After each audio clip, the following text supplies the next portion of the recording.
Hello friends, स्वागत है एक बार फिर से आपका हमारे यूट्यूब चैनल पर। आज की इस वीडियो लेक्चर में हम लोग बात करने वाले हैं कैथोड रे ऑसिलोस्कोप के बारे में, जिसको इन शॉर्ट बोलते हैं सीआरओ। ठीक है, तो बहुत से स्टूडेंट होंगे जो सीआरओ के बारे में थोड़ा सा जानते होंगे, थोड़ा बहुत नॉलेज होगा, और बहुत से स्टूडेंट होंगे जिनको सीआरओ के बारे में बहुत सारा नॉलेज होगा, और कितने ऐसे स्टूडेंट होंगे जिनको सीआरओ के बारे में अभी कुछ नहीं पता होगा। ठीक है, तो सबसे पहले हम लोग बात करते हैं थोड़ा सा इसका बेसिक सीआरओ के बारे में। तो आप अपने प्रैक्टिकल लैब में आप सीआरओ का जो इंस्ट्रूमेंट है, जो सीआरओ इंस्ट्रूमेंट है, जो सीआरओ डिवाइस है, उसको आप लोग देखे होंगे जरूर। ठीक है, अक्सर इंजीनियरिंग कॉलेज में इसको दिखाया जाता है, इसमें रखा होता है। ठीक है, सीआरओ रखा होता है वहां पे। तो आपके स्क्रीन पे आ रहा है, देख सकते हैं। आपका जो सीआरओ होता है कुछ इस फॉर्म में होता है, कुछ इसका जो सीआरओ इंस्ट्रूमेंट होता है कुछ इस तरह से होता है। आप देख सकते हैं स्क्रीन पे आ रहा है, यही है सीआरओ। तो इसका हम लोग बेसिक समझेंगे कि सीआरओ एक्चुअली होता क्या है। जो कैथोड रे ऑसिलोस्कोप है उसका बेसिक नॉलेज हम लोग देखेंगे, और फिर इसका जो हृदय कहा जाता है सीआरटी। ठीक है, सीआरटी के बारे में हम लोग थोड़ा सा देखेंगे, इसका बेसिक सीआरटी का बेसिक हम लोग समझेंगे, और जो सीआरटी का जो ब्लॉक डायग्राम या सर्किट डायग्राम है, ठीक है, उसको हम लोग देखेंगे। तो इन सारे टॉपिक को हम लोग बारी बारी से इस वीडियो लेक्चर में कवर करेंगे। तो वीडियो को पूरा लास्ट तक देखिएगा, आपको बहुत अच्छे तरीके से समझ में आएगा कि कैथोड रे ऑसिलोस्कोप और जो सीआरओ है उसको बोलते हैं कैथोड रे ऑसिलोस्कोप, और जो सीआरटी है इसको बोलते हैं कैथोड रे ट्यूब। इन दोनों के बारे में आपको बेसिक नॉलेज क्लियर हो जाएगा। तो चलिए समझते हैं सबसे पहले सीआरओ के बारे में। तो सीआरओ एक इंस्ट्रूमेंट होता है। तो CRO is an useful, very useful and versatile laboratory instrument uses for display measurement and analysis of waveform. तो सीआरओ जो होता है एक बहुत इंपॉर्टेंट, बहुत ही महत्वपूर्ण, बहुत ही यूजफुल इंस्ट्रूमेंट होता है, लैबोरेटरी इंस्ट्रूमेंट होता है, जिसका यूज में करते हैं। ठीक है, प्रैक्टिकल के बेस के लिए हम लोग करते हैं इसका यूज।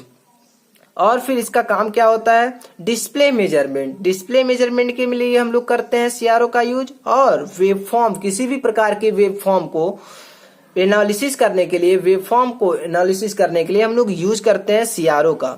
चाहे वो साइन वेव हो, चाहे वो कोसाइन वेव हो, चाहे ट्रायंगुलर वेव हो, चाहे स्क्वायर वेव हो, सारे वेव को हम लोग एनालिसिस कर सकते हैं सीआरओ के द्वारा। और भी बहुत सारे काम कर सकते हैं सीआरओ के द्वारा, जैसे वोल्टेज मेजरमेंट, करंट मेजरमेंट, ये सारे चीज हम लोग कर सकते हैं। अभी हम लोग देखेंगे कि कैसे इसको मेजरमेंट किया जाता है। तो सबसे पहले इसका बेसिक है, second point, CRO is in fact a very fast XY plotter displaying N input signal विसेस टाइम और अनदर सिग्नल। तो सीआरओ जो होता है एक वेरी फास्ट XY प्लॉटर होता है। XY प्लॉटर का मतलब होता है कि इसमें जो भी वेव फॉर्म आएगा वो एक्स एक्सिस और वाई एक्सिस के टर्म में आएगा। ठीक है, इसका जो भी वेव फॉर्म बनेगा एक्स और वाई एक्सिस के टर्म में बनेगा, और वेरी फास्ट होता है। XY वेरी फास्ट प्लॉटर होता है, बहुत ही इंपॉर्टेंट है। बहुत से सारे कंपटीशन एग्जाम में भी पूछे जाते हैं कि सीआरओ एक वेरी फास्ट XY प्लॉटर होता है कि नहीं होता है। ठीक है, and displaying N input signal विसेस टाइम। तो जो डिस्प्ले करता है, जो दिखाता है इस स्क्रीन पर सीआरओ, वो क्या दिखाता है, इनपुट सिग्नल विशेष फ्रीक्वेंसी के बीच का जो ग्राफ बनता है, जो सिग्नल होता है, इनपुट सिग्नल और टाइम के बीच का जो ग्राफ बनता है उसको दिखाता है, या फिर अनदर सिग्नल के बीच में भी दिखा सकता है। ठीक है, अब अगला point, the status of this plotter. इस प्लॉटर जो XY प्लॉटर है उसका जो स्टेटस होगा इज ए ल्यूमिनियस स्पॉट, वो ल्यूमिनियस स्पॉट होगा। अभी हम लोग समझते हैं ल्यूमिनियस स्पॉट होता क्या है actually, which moves over the display area in response to input signal. तो इनपुट सिग्नल का रिस्पॉन्स देने के लिए जो ल्यूमिनियस स्पॉट होता है उस पर इधर उधर जो होता है मूव करता है, ऐसे सिग्नल। ठीक है, ऐसे ऐसे मूव करता है। वो किधर से किधर मूव करता है, राइट से लेफ्ट मूव करता है कि लेफ्ट से राइट मूव करता है, अभी हम लोग समझेंगे। तो अगला हम लोग समझते वाले हैं इसका basic, third point, the luminous spot is produced by the beam of electrons striking A fluorescent screen. तो जो तो जो फ्लोरोसेंट स्क्रीन होता है, ठीक है, उस पे क्या होता है, इलेक्ट्रॉन बीम स्ट्राइक करते हैं, ठीक है, तेजी से। इनका इंटेंसिटी जो होता है बहुत फास्ट होता है, तो स्ट्राइक करते हैं, ठीक है। स्ट्राइक करने से क्या होता है कि वहां पे जो उसका स्क्रीन है उस पे ल्यूमिनेट स्पॉट प्रोड्यूस हो जाता है, उस पे बन जाता है ल्यूमिनस स्पॉट, ठीक है।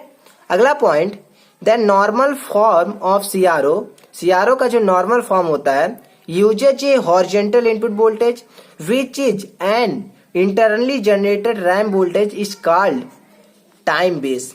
तो अगर हम लोग देखें सीआरओ का नॉर्मल फॉर्म, तो उसका यूज हम लोग करेंगे क्या, हॉरिजॉन्टल इनपुट वोल्टेज। तो जो इसका इनपुट वोल्टेज होगा, जो भी वोल्टेज को मेजर करना होगा, ठीक है, जो इसका इनपुट वोल्टेज होगा उसको हॉरिजॉन्टल पे रखेंगे। तो इसका दो प्लेट होता है, एक वर्टिकल एक हॉरिजॉन्टल। तो अभी हम लोग समझते हैं, ठीक है। तो हॉरिजॉन्टल इनपुट वोल्टेज को हम लोग रखते हैं। उसके बाद क्या होता है कि उसके अंदर जो सीआरओ है उसके अंदर एक रैम्प वोल्टेज जनरेट होता है।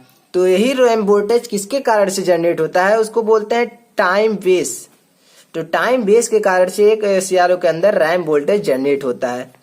अगला point, the horizontal voltage moves the luminous spot predominantly in a horizontal direction from left to right over the display area or screen।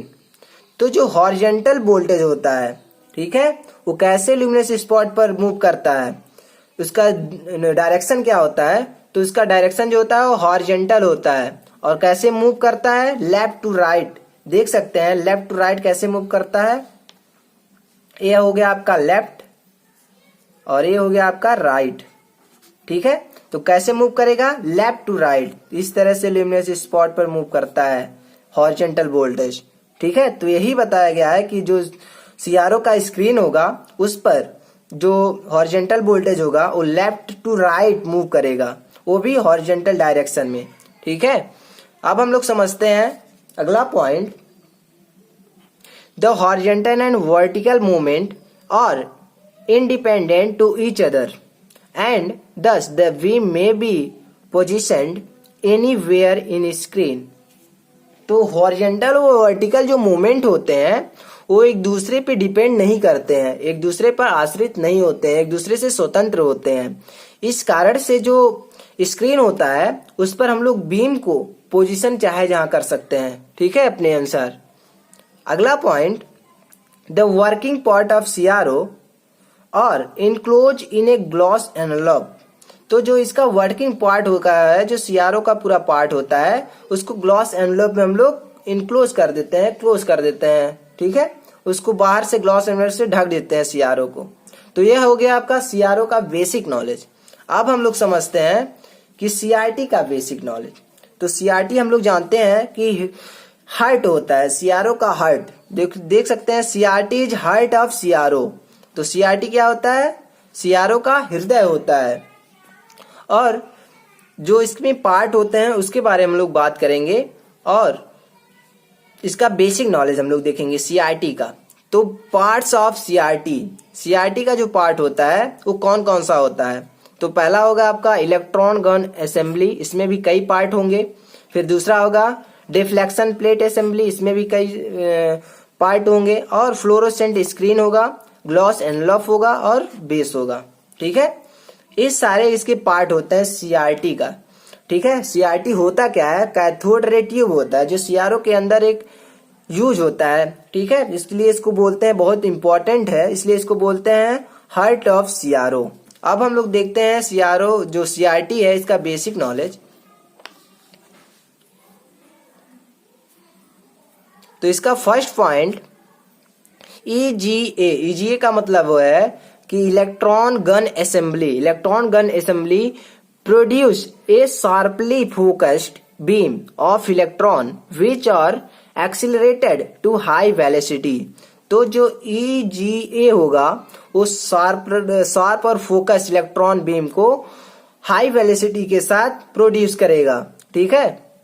High velocity के साथ एक्सिलरेट करने का काम करेगा ईजीए। अगला point, this focused beam of electron strike the CRO screen with sufficient energy to cause a luminous spot. और यही जो फोकस्ड इलेक्ट्रॉन बीम होते हैं वो एक साथ सीआरओ पर हाई एनर्जी के साथ, सफिशिएंट एनर्जी के साथ स्ट्राइक करते हैं उसके स्क्रीन पर, जिसके कारण से वहां से लुमिनियस स्पॉट होता है वहां से बन जाता है स्क्रीन पर उसके। ठीक है, अगला point, after leaving the electron gun assembly, electron gun assembly के को छोड़ने के बाद the electron passes through two part of deflection plate. तो जैसे ही इलेक्ट्रॉन गन असेंबली से पास करेगा, जो इलेक्ट्रॉन बीम होगा गन असेंबली से, ठीक है, इलेक्ट्रॉन गन असेंबली से पास करेगा इलेक्ट्रॉन, उसके बाद क्या आएगा, दो प्लेट आता है, एक बोलते हैं हॉरिजॉन्टल प्लेट, एक बोलते हैं वर्टिकल प्लेट। ठीक है, दो डिफ्लेक्शन प्लेट आता है। तो अभी हम लोग समझेंगे वर्टिकल और डिफ्लेक्शन प्लेट होता क्या है। इसका अगला point, the vertical input of CRO is voltage under investigation. और जो इसका इनपुट वोल्टेज होता है, जो वर्टिकल इनपुट वोल्टेज होता है सीआरओ का, वो वोल्टेज के अंडर इन्वेस्टिगेशन होता है। ठीक है, इन्वेस्टिगेट करता है। अगला point, the vertical output moves. तो वर्टिकल आउटपुट से जो हम लोग को मिलेगा, वर्टिकल जो प्लेट है उसके आउटपुट से जो मिलेगा वो मूव करेगा कहां पे, moves the luminous spot up and down in accordance with the value of voltage. तो जो वर्टिकल आउटपुट होगा वो लुमिनस स्पॉट का कैसे अप और डाउन मूव करेगा, अकॉर्डिंग टू किसके अनुसार, वोल्टेज का जो वैल्यू है। ठीक है, इनपुट वोल्टेज का जो वैल्यू है उसके अनुसार जो वर्टिकल का आउटपुट होगा वो जो ल्यूमिनस स्पॉट है उस पे अप एंड डाउन, ऊपर और नीचे मूव करेगा। ठीक है, अगला point, the luminous spot does trace the wave form of the input voltage with respect to time. तो ल्यूमिनस जो स्पॉट होगा वो वेव फॉर्म को ट्रेस करेगा, जो इनपुट वोल्टेज है उसके वेव फॉर्म को ट्रेस करेगा, किसकी अपेक्षा, टाइम की अपेक्षा। ठीक है, टाइम की अपेक्षा जो ल्यूमिनस स्पॉट होगा वो इनपुट वोल्टेज को ट्रेस करने का काम करेगा। अगला point, when input voltage repeat itself at a fast rate the trace on the screen appear stationary on the screen. तो जब इनपुट वोल्टेज को फिर से वही चीज रिपीट करेगा, इनपुट वोल्टेज फिर से अपने को रिपीट करेगा, तो इसका जो फास्ट रेट होगा फिर से इसको ट्रेस करने का काम करेगा स्क्रीन पर। ठीक है, अगला point, CRO is operates on voltage. तो बहुत ही इंपॉर्टेंट है ये भी कि जो सीआरओ होता है किस पे काम करता है, तो वोल्टेज पे काम करता है, वोल्टेज पे ऑपरेट करता है। CRO is operates on voltages पे ऑपरेट करने का काम होता है सीआरओ का। ठीक है, अब हम समझते हैं कि जो सीआरटी है, जो कैथोड रे ट्यूब है, उसका डायग्राम कैसा होता है। तो आप देख सकते हैं बहुत ही अच्छा डायग्राम बना हुआ है स्क्रीन पे, आप इसका स्क्रीनशॉट ले सकते हैं और इसको बना भी सकते हैं। तो सबसे पहले इसमें देख सकते हैं आपका बेस होता है, यहाँ पे देख सकते हैं बेस है जहां से हम लोग सप्लाई देते हैं सीआरटी को। ठीक है, यहाँ पे जो ये वाला पार्ट दिखाई दे रहा है ये आपका हीटर है। ठीक है, और यहाँ पे जो ये वाला पार्ट है ये क्या है, आपका कैथोड है। ठीक है, और यहाँ पे जो इलेक्ट्रॉन गन असेंबली था, यहाँ पे इतना से यहाँ से लेके पूरा यहाँ तक।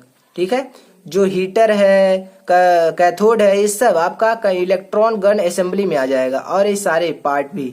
ठीक है, तो जो इलेक्ट्रॉन गन असेंबली होता है उसमें कौन कौन से पार्ट होते हैं, तो पहला तो आपका हीटर होगा, फिर आपका कैथोड होगा, फिर आपका ये होगा कंट्रोल ग्रिड होगा, फिर उसके बाद आपका प्री एक्सीलरेटिंग एनोड होगा ये वाला, फिर आपका होगा फॉक्सिंग एनोड जिसको एफए बोलते हैं, फिर आपका होगा एक्सीलरेटिंग एनोड।